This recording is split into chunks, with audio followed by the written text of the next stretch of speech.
Hello दोस्तों। Words today के series 1 में हम देख रहे हैं इंग्लिश के 600 ऐसे वर्ड्स जो मोस्ट यूज़फुल वर्ड्स माने जाते हैं इंग्लिश के। और उम्मीद है पिछले वीडियो में दिखाए गए वर्ड्स की आपने प्रैक्टिस कर ली होगी, चैनल को सब्सक्राइब कर लिया होगा। और शुरू करते हैं आज का पहला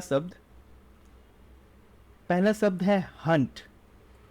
हंट का अर्थ होता है शिकार करना या आखेट करना। शिकार करना, आखेट करना या शिकार या आखेट, जैसा भी आप समझे। इसके वर्ड फॉर्म्स हैं हंट्स, हंटिंग, हंटेड। हंट के वर्ड फॉर्म्स हैं हंट्स, हंटिंग और हंटेड। प्रोनाउंसिएशन देख लें। hunt, Hunt, hunt, Hunt. Slow में hunt, Hunt, hunt, Hunt.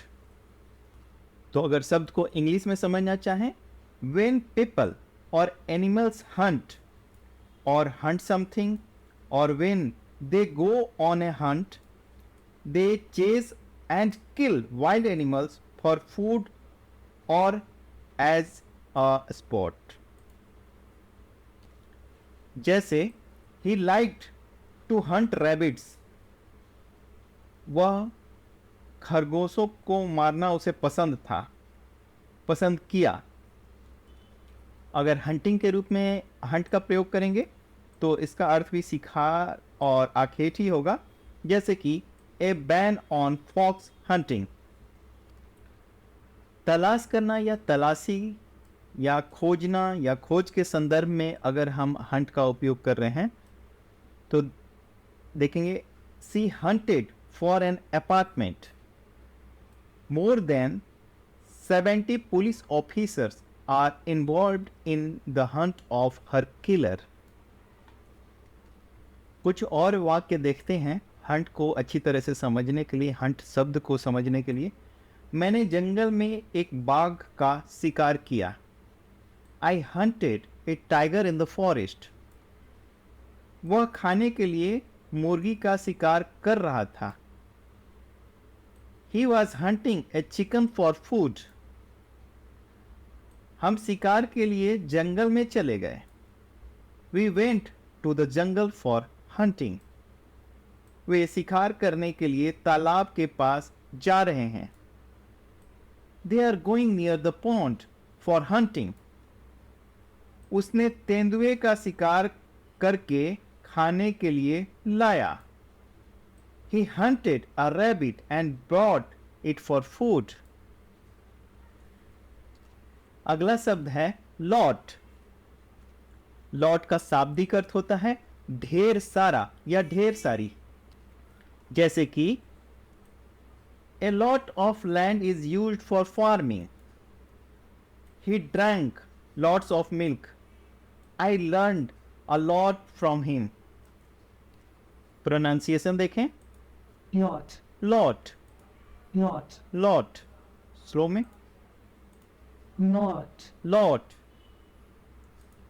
not, lot. समूह या मंडली के रूप में भी लॉट का प्रयोग होता है। We have just sacked one lot of builder. We have just sacked one lot of builders. We just sacked one lot of builders. Lot शब्द का एक और प्रयोग होता है लोगों का प्रकार के लिए। There are a boring lot. There are a boring lot. कुछ और सेंटेंसेस देखते हैं। मुझे बहुत खुशी हो रही है। I am very happy. संदर्भ वही है लेकिन यहाँ वेरी हैप्पी का उपयोग किया गया है। यहाँ लॉट का प्रयोग नहीं किया जा सकता है, यही मैं दिखाना चाह रहा हूँ। उसके पास बहुत समय है। He has a lot of time. उसके पास बहुत समय है। He has a lot of time. मेरे पास बहुत सारी पुस्तकें हैं। I have a lot of books. मेरे पास बहुत सारी पुस्तकें हैं। I have a lot of books. आज रात को बहुत ठंड होगी। It will be very cold tonight, यहाँ पे लॉट का प्रयोग नहीं करेंगे। वह स्मार्ट दिख रही है, सी लुक्स वेरी स्मार्ट। तो लॉट का प्रयोग और वेरी का प्रयोग सावधानी से करना है, मिक्स नहीं करना है हमें। जहाँ लॉट का प्रयोग होगा वहाँ वेरी नहीं यूज़ करना है। तो शब्द लॉट को समझिए, ध्यान से अपने पास प्रैक्टिस कीजिए। ज़्यादातर संदर्भों में लॉट का प्रयोग काउंटेबल नाउन के रूप में ही होता है, तो जहाँ पे काउंटेबल नाउन नहीं है वहाँ लॉट का प्रयोग नहीं होगा, ये सिंपल इंडिकेशन है। अगला शब्द है मिडल। मिडिल शब्द का अर्थ होता है मध्य भाग या बीच का भाग। जैसे कि सी stood in the middle of the room, C stood in the middle of the room. C made sure that the roast potatoes were not raw in the middle. She made sure that the roast potatoes were not raw in the middle. उच्चारण देख लें। middle, middle, middle, middle, slow करके देखें। middle, middle, middle, middle. कुछ और संदर्भों में middle का उपयोग देख लें। मध्यवर्ती या बीच वाले भाग के रूप में अगर उपयोग करना हो, The middle drawer contains socks. The middle drawer contains socks. The middle child in the family of 7 children. मध्य भाग या मध्य के रूप में अगर प्रयोग देखें, I woke up in the middle of the night. I woke up in the middle of the night. मध्य भाग। The middle years of 20th century. मध्यम के रूप में प्रयोग देखें, it was an attempt to find middle way between doing nothing and doing everything. मध्यम के रूप में यह प्रयोग बहुत सुंदर प्रयोग है। It was an attempt to find a middle way between doing nothing and doing everything. Phrase के रूप में अगर मिडल का प्रयोग करेंगे, मैं व्यस्त के रूप में, I am in the middle of writing a book, I am in the middle of writing a book. कुछ सेंटेंसेस देखते हैं। मेरा दोस्त बीच में खड़ा है, my friend is standing in the middle. कृपया मध्य में बैठ जाइए, please sit in the middle. उसने बीच की पंक्ति में खड़ा हो जाने का आदेश दिया, he gave the command to stand in the middle row. हम आधे रास्ते में मध्यवर्ती स्थान पर ठहरे, we stopped at the midway point. We stopped at a midway point. रात्रि के मध्य में हमारा ट्रेन आया, our train arrived in the middle of the night. अगला शब्द है मोमेंट। मोमेंट का शाब्दिक अर्थ होता है क्षण या पल, अर्थात a moment is a very short period of time. जैसे कि she started at him a moment then turn away, in moments I was asleep. Moment के वर्ड फॉर्म्स हैं मोमेंट्स। प्रोनाउंसिएशन देखें, moment, moment, moment, moment, slow में, moment, moment, moment, moment. moment, अन्य संदर्भों में उपयोग देखें मोमेंट का, तो वक्त या पल के रूप में, किसी घटना के घटित होने के वक्त या पल के रूप में अगर प्रयोग करें, many people still remember the moment when they heard that the president Kennedy has been assassinated. फिलहाल या इस वक्त के रूप में अगर हम मोमेंट का उपयोग कर रहे हैं, तो उदाहरण है, he has a knee injury at the moment. He has a knee injury at the moment. अंतिम समय के रूप में अगर उपयोग कर रहे हैं, they change their minds at the last moment and refuse to go. किसी भी संदर्भ में अंतिम समय का उपयोग करना है, तो उदाहरण है, they change their minds at the last moment and refuse to go. Moment का प्रयोग फ्रेज के भी रूप में होता है, उसका भी अर्थ फिलहाल या इस वक्त होता है। For the moment however he has other things on his mind, यह फ्रेजल रूप है। For the moment, however, he has other things on his mind.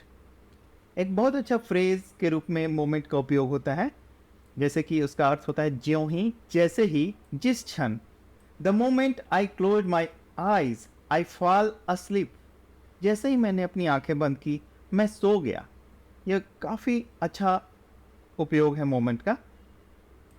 The moment I close my I the moment I close my eyes I fail asleep. कुछ सुंदर sentences देख लेते हैं moment को और अच्छी तरीके से समझने के लिए. मैंने उस सुंदर दृश्य का लम्हा यादगार बनाया. I made a memorable moment of that beautiful scene. क्षण व्यक्तियों की जिंदगी बदल सकता है. A moment can change people's lives. उसके होठों पर खुशी एक मुस्कान थी जिसे मैंने लम्हे में देखा. उसके होठों पर खुशी का एक मुस्कान थी जिसे मैंने लम्हे में देखा. There was a smile of joy on her lips which I saw in that moment. अगर तुम यह क्षण बिता दो तो यह कभी वापस नहीं आएगा.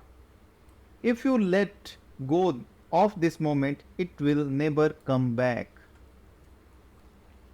मैंने उसके पास एक क्षण ठहरने का अनुरोध किया. I requested him to spare a moment with me.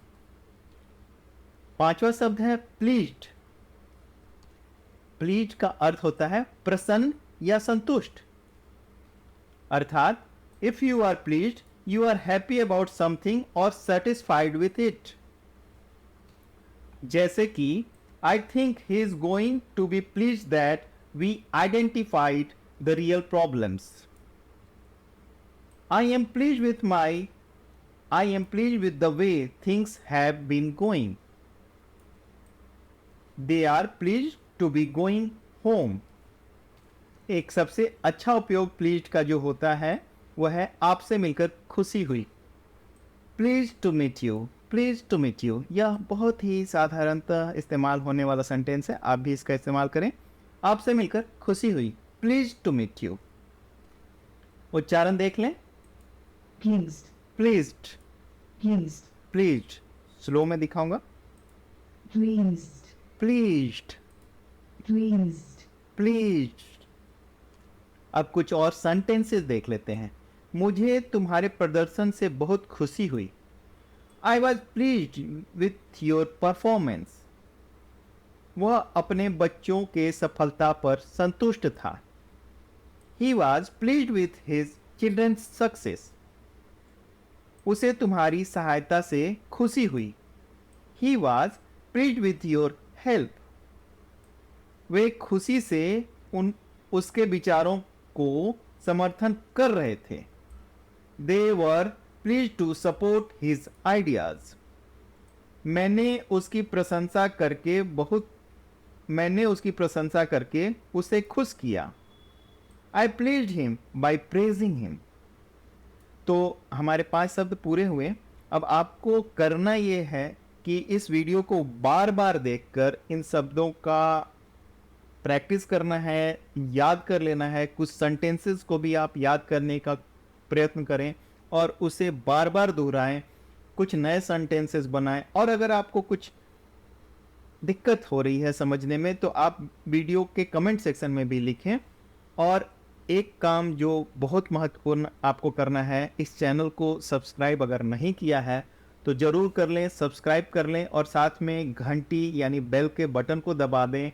Series 1 में 600 वर्ड्स हैं जिसे हमें कभी भी नहीं भूलना है. मोस्ट यूजफुल इंग्लिश वर्ड्स हैं. और सीरीज 1 जल्दी से जल्दी हमें ख़त्म करके सीरीज 2 की तरफ जाना है. सब्सक्राइब करें, लाइक करें, पढ़ते रहें, सीखते रहें.